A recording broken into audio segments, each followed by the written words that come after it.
Has it ever happened that your to-do list is so long, it's like it's never ending? And it's like it's mocking you. Your brain is on caffeine and there's not even a moment to breathe.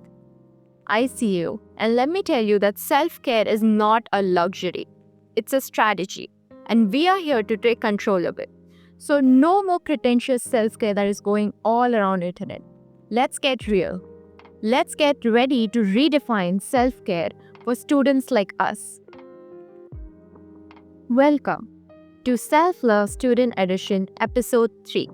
If you're new here, hit that subscribe button because you are not alone in this self-love journey. We are going to do this together in our terms. We are here to take control of our lives, starting with ourselves. Number 1, the invisible self-care trick. You know those people who seem to have, everything together and everything under control? Plot twist, they don't. But they definitely know how to play the game. And it's called the invisible self-care trick. It's about the small things that you think no one notices and think don't matter, but they actually give real results. For example, listening to a podcast while brushing your teeth, instant upgrade. Wearing real pajamas rather than wearing uncomfortable clothes to sleep. Your sleep will thank you. Things like this, for example, keeping water next to your bed so that the first thing you do is hydrate in the morning. Then keeping a backup charger in your bag so that there's no 2% phone panic. Then laying out your outfit the night before itself so that in the morning you don't have decision fatigue and your mornings are smooth. Number 2 is the 1-minute rule. Oh, feeling overwhelmed? Well, this is the power move that you pull, the 1-minute rule. So basically anything that you can finish before 60 seconds or within 60 seconds, you have to do it right now. You have 40 tabs open in your laptop, close it. You have 300 emails, that's going to take like 60 seconds to delete. If you want to delete, go delete it. You want to make your bed, go make your bed. All these small things, they add up, and ultimately within like 5 minutes or 6 minutes, you feel like a god or goddess of productivity. Some of the examples, go make that bed so that your space feels like an empire now. Go hydrate yourself because you know how to nourish your body. Declutter your room so that there's no room for distractions. Okay, so the third is the playlist prescription. Music is just not entertainment. It is power. So I've, for a few days, ever since few days, I started listening to music again, like properly all the time. And it feels so good. Okay. So curate these 3 playlists into your lifestyle. First one to focus, second one to energize, third one to wind down. Let music command your mood. Don't just listen. Enjoy, vibe with it, create an entire atmosphere because of music. And name these playlists like you are the main character. For example, the first playlist can be named as Focus Mode, and the second playlist, Revenge Arc, third playlist, Chill Out. For Focus Mode, you need lofi beats and instrumental. For Revenge Arc, or to energize, you can listen to EDM or whatever lights your fire. For the third one, Chill Out, you can listen to soft R&B, and it'll ground you. So, the fourth is the Silent Walk Challenge. Take a walk, just you and your thoughts. No music, no phone, no screen, and no friend for a while. Because this, you are going alone. Okay? Just you and your thoughts. So in the beginning, it'll feel very uncomfortable, but soon you'll get so comfortable with your thoughts, with the surroundings. It'll be a life changer. And why is it a game-changing idea? Like I said, it clears your mind. It helps you reclaim your peace back.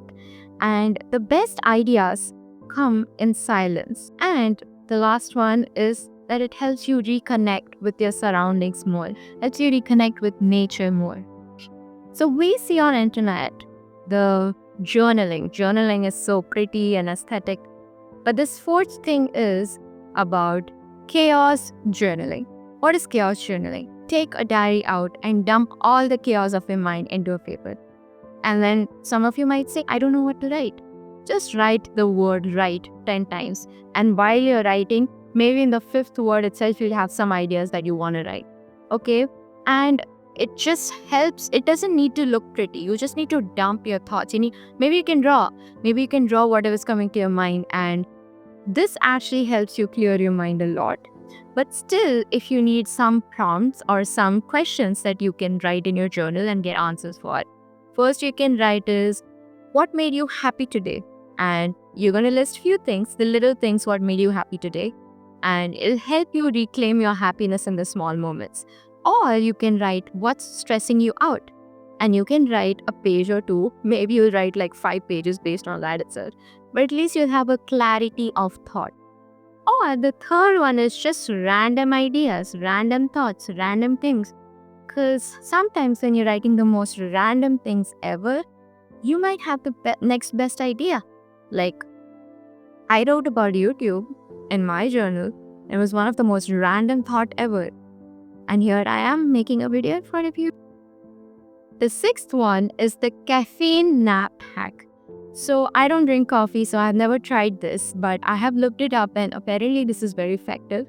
So you drink coffee and then you nap for like 20 minutes or half an hour. And then when you wake up, that's when the caffeine starts hitting you. So you can try out this hack before long study sessions, or if you have like back-to-back classes coming up, or you have something that really needs your focus when like real work needs to get done. You can try this hack out. And let me know in the comment section whether it works out for you or not. Seventh one is that sit still for 5 minutes and do nothing. It might feel weird in the beginning, but trust me, it helps a lot. So sit still, ideally, and do nothing. No phones, no distractions, no friends, no nothing. Just sit still. And slowly, your brain will start calming down. The noise will fade and you'll start recognizing the quiet. How it helps is that your brain has always fed so much information all the time that it doesn't rest. Even when you're sleeping, there are so many thoughts going on in your brain that it really never rests. So when you sit for 5 minutes, just 5 minutes still, and just breathe, the noise fades out and you feel so still. And when you start doing any work after that, you feel unstoppable. The eighth one and the final one is saying no like a boss. I have said it again and again, and I'm going to say it again. Saying no is a superpower and the most self-loving thing you can ever do. Saying no helps you take your power back. It helps you reclaim your time. And your time is yours to protect. You can say no to whatever doesn't match your bigger vision. You say no to whatever drains your energy. For example, you say no to unnecessary study groups that doesn't serve you, that distracts you. Say no to night outs and parties that drains your soul. Say no to anything that threatens your peace. Say no to anything that makes you uncomfortable. Doesn't matter if it makes someone else comfortable. If it makes you uncomfortable, say no. You have the right to say no. Who cares if someone else feels bad? If they are truly your friends or your well-wishers, they'll understand. They'll understand why you're saying no. And if they're not your well-wishers and your loved ones, who cares? So we have come to the end of this video. Just that you know, self-care is not about making extra time. It's about owning the time that you already have. It's about taking care of yourself. If you don't take care of yourself, no one else out there will. It's about reclaiming your power. It's about time that we start taking actions. We start loving ourselves and thrive. We're not here to survive. We're here to thrive. So people, take control. It's your life. Set the reset button whenever you want. So if you resonate with any of the self-care habits, do let me know, and do let me know which self-care habit you're going to start first. And stay tuned for the next episode of Self-Care Student Edition.